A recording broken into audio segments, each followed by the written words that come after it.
please give a warm welcome to Grammy Award-winning recording artist, Omar Akram.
So the 55th Annual Grammy Awards for Best New Age Album goes to...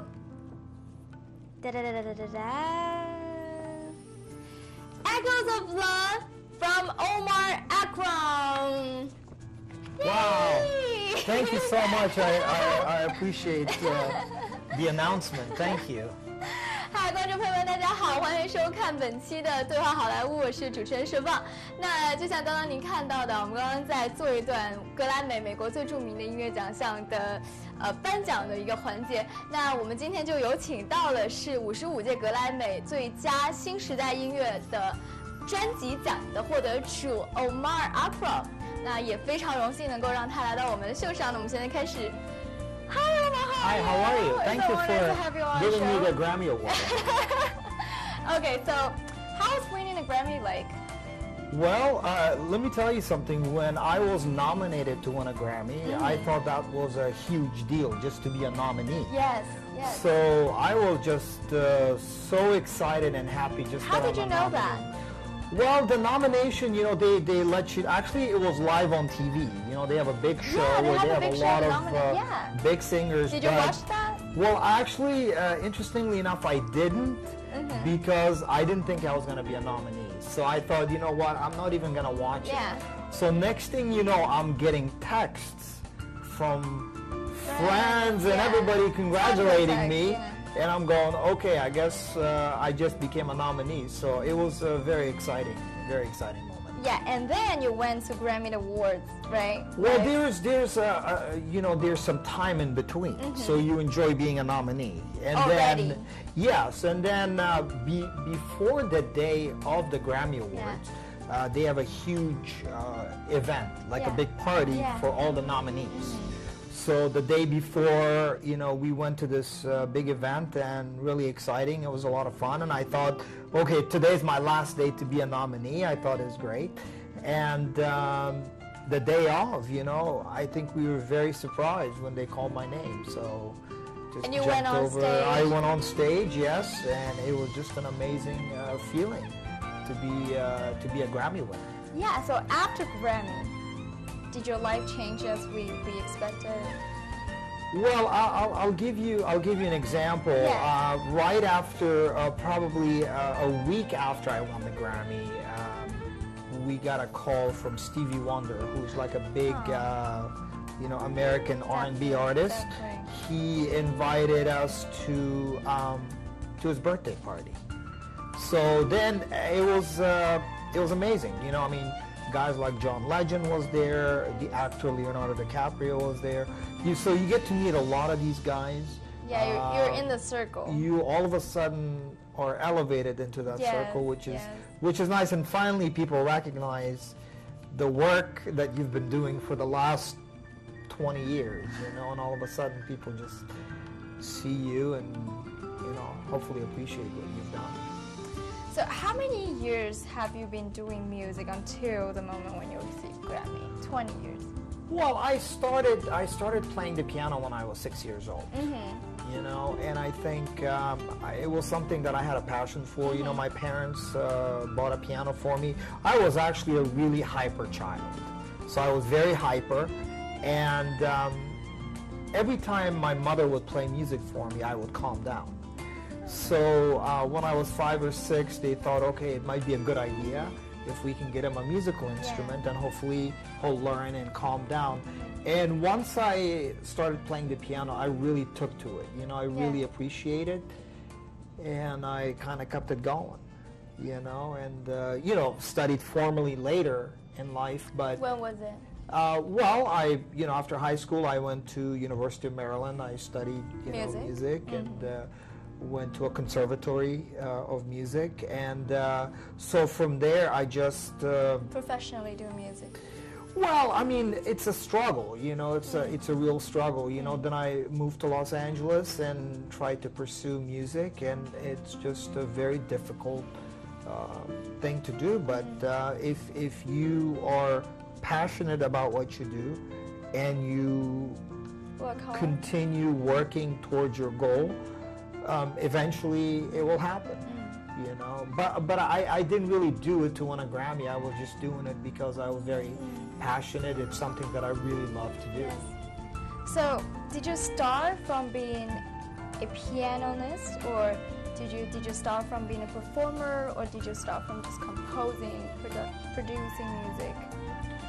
Well, my big thing is actually composing. Did you start from composing? Well, I was playing. I mean, I enjoyed very much taking lessons and doing piano, but what I really enjoyed was sitting and actually coming up with my own melodies. So I think composing. I think I'm an okay pianist, but I think composition-wise is something that I think I'm good at. You know. Did you remember the first song that you ever, or the first piece of music that you ever wrote that got you the job, like a big job, big gig? I think just the fact that I was able, gig for me back, when I was younger, when I was in high school, it was just about performing anywhere I could. So I remember when we were living in Washington, D.C., there's this beautiful train station that they renovated, and they were looking for a pianist right there in the big hall that they have. And so I submitted a tape, and I guess I was only, 16 years old. And so I thought that was a big deal, for me to be able to play there. You remember that moment? Yeah, so that was cool.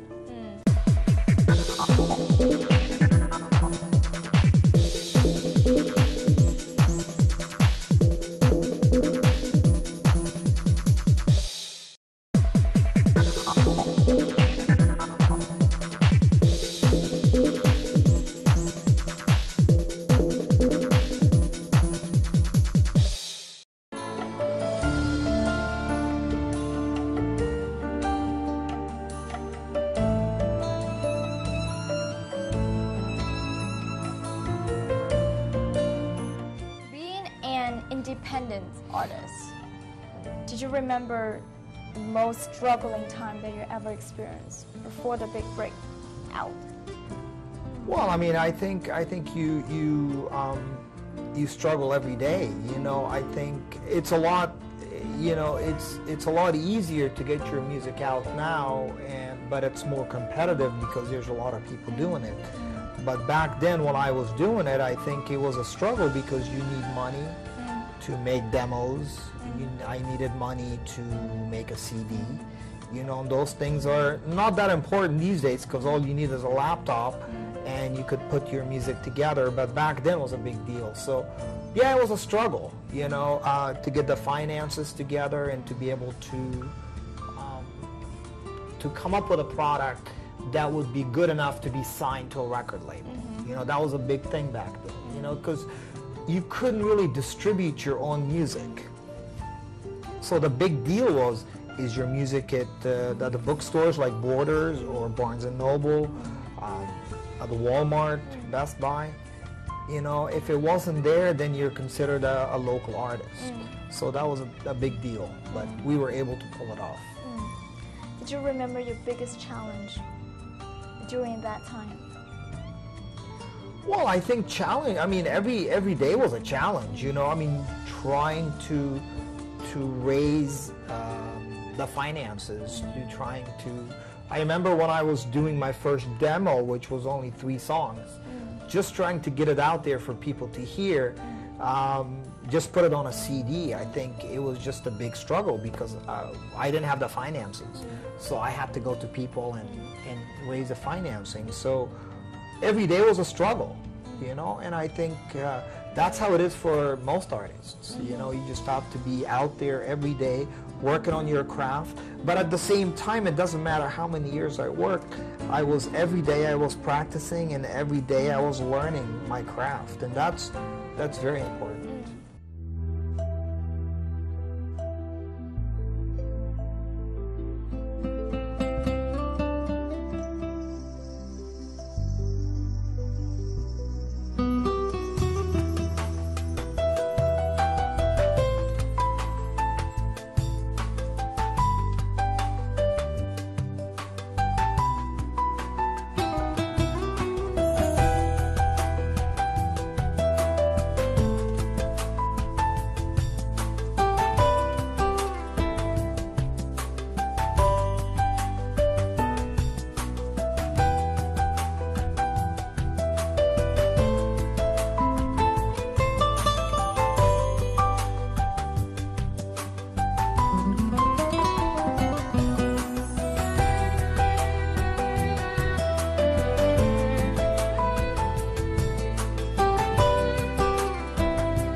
reading the envelope just now, and I realized the genre is New Age. And for most audience, they might be confused what really is New Age music. Right. I mean, I think New Age is a very broad category, okay? And New Age music is mostly instrumental music, mostly, I say. You know, you have someone like Enya, who's very well known in the world, and she sings. But for the most part is instrumental music, and it can be very slow and meditative on one side, or it could be very kind of what I do is sort of more upbeat with a lot of the world elements to it. So it's a big genre, but for the most part it can be beautiful melodic music, you know, and it can be very nice to listen to. So normally what kind of occasion we play, or what kind of places we're playing New Age music? Well, I think New Age music is something that it's played all over the world. I think based on what I'm seeing, at least with my music, you know, all the big casinos all around the world, the restaurants, the hotels, you know, all the entertainment at the airports, you know, friends call me up and, you know, they're at the London airport saying, oh, your music is on, you know, and it's because it's nice to listen to. It's something that is being played more so than other genres, because the other genres are more specific. So let's say at an airport you don't want to play rap music, or you don't want to play, you know, pop. So you wind up playing a lot of the New Age music, and that's why I think a lot of my music is being played like that all around the world. And commercially. Commercially, yeah, and it's good because, you know, now because streaming is very big, you know, like Pandora or Spotify, so it helps us financially, you know, also because, you know, you collect money for that. But at the same time, I think New Age music is something that people know, but they may not know it by name, but they hear it all the time. So it's a big genre, actually. Have you ever considered doing crossover to pop or R&B or even hip-hop or EDM? A little bit, you know, some of the new stuff that I'm writing right now, you know, for some other artists that I'm working with, and I'm also some of the things that I'm incorporating into my new album. I think it's going to be more pop-oriented, but still will have my own signature, my own New Age sound. Sound into it. I think if you can combine both, that would be kind of cool. Who's your favorite pop artist in the current world? I mean, I don't, you know, I listen to a lot of artists, you know. We mentioned Stevie Wonder. He's one of my favorites. You know, I'm more like old school. I used to like Michael Jackson, you know, Prince. You know, those are the guys that, but I also listen to a lot of classical music. I also like jazz music, Chick Corea, you know, and Pat Metheny, a lot of these, you know, jazz artists. So I listen to different types of music, but, you know, the pop stuff, you know, changes all the time. Yeah. What would you consider your biggest influences musically? Well, I think, you know, when I was growing up listening to electronic music, at that time it was called New Age music, I guess, and still is. There's a French composer named Jean-Michel Jarre, very famous.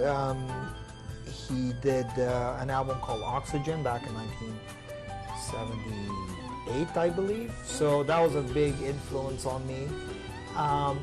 And a lot of classical music.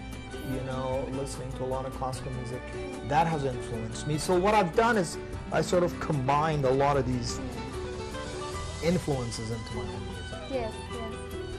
And for your next album, you said you're writing a lot of things for other artists in the pop genre. What will be your next album like?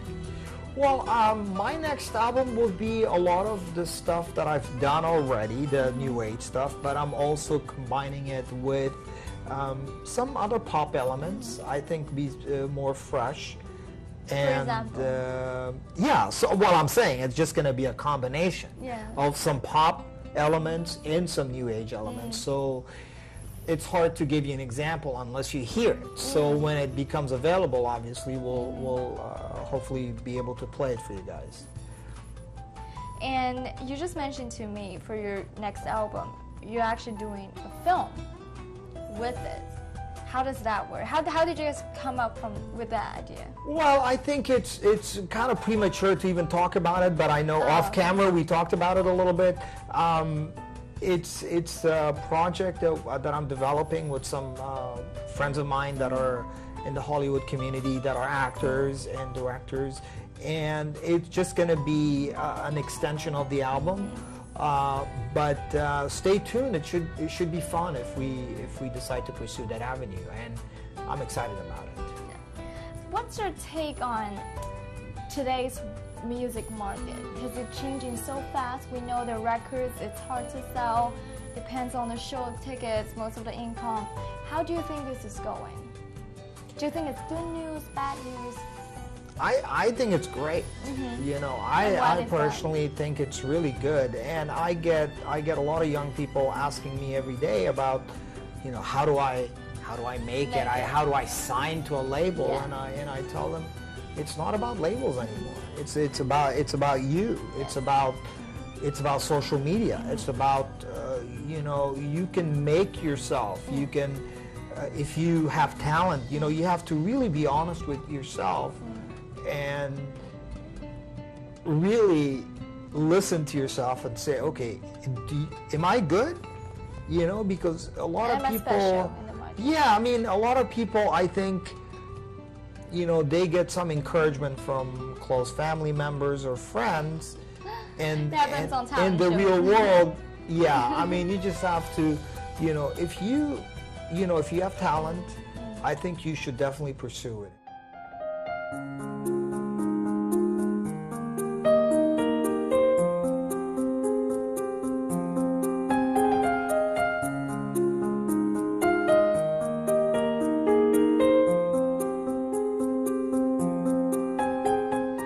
本期的对话好莱坞就结束了，但是呢，欧马尔先生还有更多的经历想要跟大家分享，所以下一周准时回来，我们继续和欧马尔先生分享他的音乐人生。